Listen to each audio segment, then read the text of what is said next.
Thank you, thank you. So let me say, and I love you back, and I love you back. So let me say, my heart is full today. My heart is full today, full of gratitude for the trust you have placed in me, full of love for our country, and full of resolve. The outcome of this election is not what we wanted, not what we fought for, not what we voted for, but hear me when I say,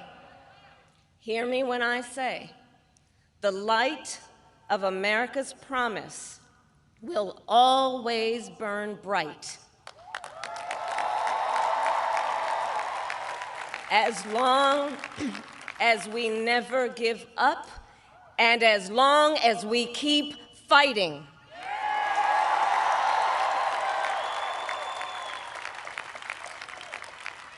To my beloved Doug and our family, I love you so very much. To President Biden and Dr. Biden, thank you for your faith and support. To Governor Walz and the Walz family, I know your service to our nation will continue. And to my extraordinary team, to the volunteers who gave so much of themselves, to the poll workers and the local election officials, I thank you all. Look, I am so proud of the race we ran, and the way we ran it, Over the 107 days of this campaign, we have been intentional about building community and building coalitions, bringing people together from every walk of life and background, united by love of country with enthusiasm and joy in our fight for America's future.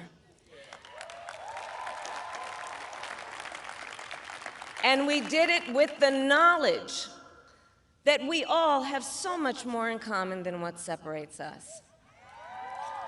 Now, I know folks are feeling and experiencing a range of emotions right now.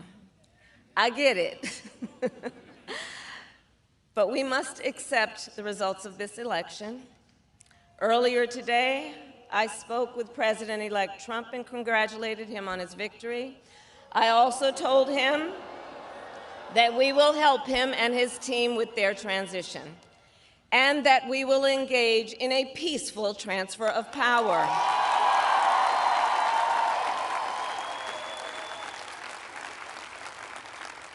A fundamental principle of American democracy is that when we lose an election, we accept the results. That principle, as much as any other, distinguishes democracy from monarchy or tyranny. And anyone who seeks the public trust must honor it. At the same time, in our nation, we owe loyalty not to a president or a party, but to the Constitution of the United States.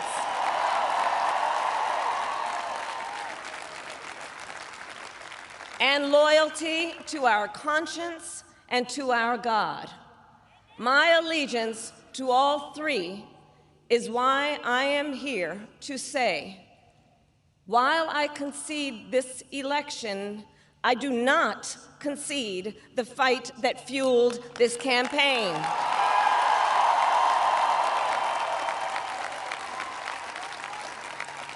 The fight for freedom, for opportunity, for fairness, and the dignity of all people. A fight for the ideals at the heart of our nation, the ideals that reflect America at our best. That is a fight I will never give up.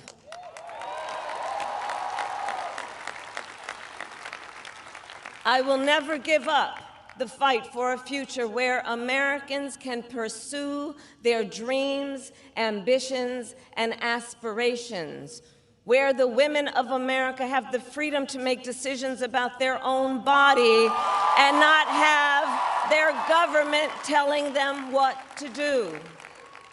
We will never give up the fight to protect our schools and our streets from gun violence. And America, we will never give up the fight for our democracy, for the rule of law, for equal justice, and for the sacred idea that every one of us, no matter who we are or where we start out, has certain fundamental rights and freedoms that must be respected and upheld.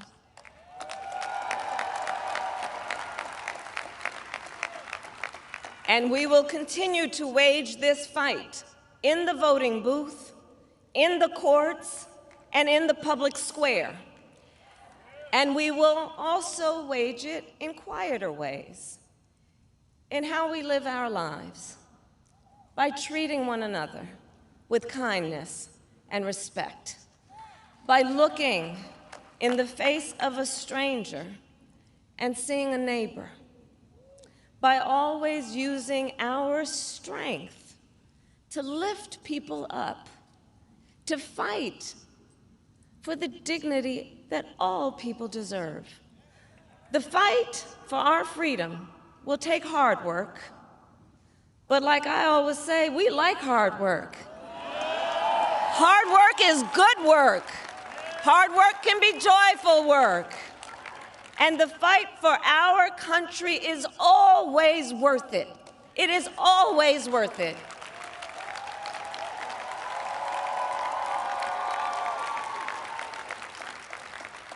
To the young people who are watching, it is, I love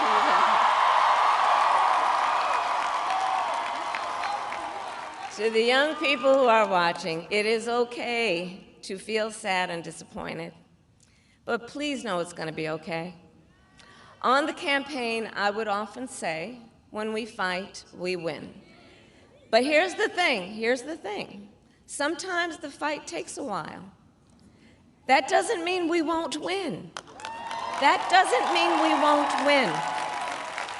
The important thing is don't ever give up.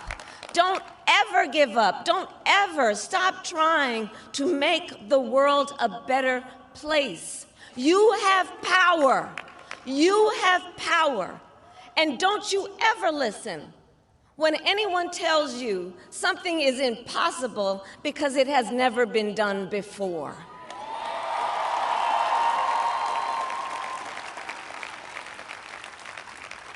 You have the capacity to do extraordinary good in the world. And so to everyone who is watching, do not despair. This is not a time to throw up our hands. This is a time to roll up our sleeves. This is a time to organize, to mobilize, and to stay engaged for the sake of freedom and justice, and the future that we all know we can build together. Look, many of you know I started out as a prosecutor, and throughout my career, I saw people at some of the worst times in their lives. People who had suffered great harm and great pain, and yet found within themselves the strength and the courage and the resolve to take the stand, to take a stand, to fight for justice, to fight for themselves, to fight for others. So let their courage be our inspiration. Let their determination be our charge. And I'll close with this. There's an adage an historian once called a law of history, true of every society across the ages. The adage is, only when it is dark enough can you see the stars. I know many people feel like we are entering a dark time, but for the benefit of us all, I hope that is not the case. But here's the thing, America, if it is, let us fill the sky with the light of a brilliant, brilliant billion of stars. The light of optimism, of faith, of truth, and service.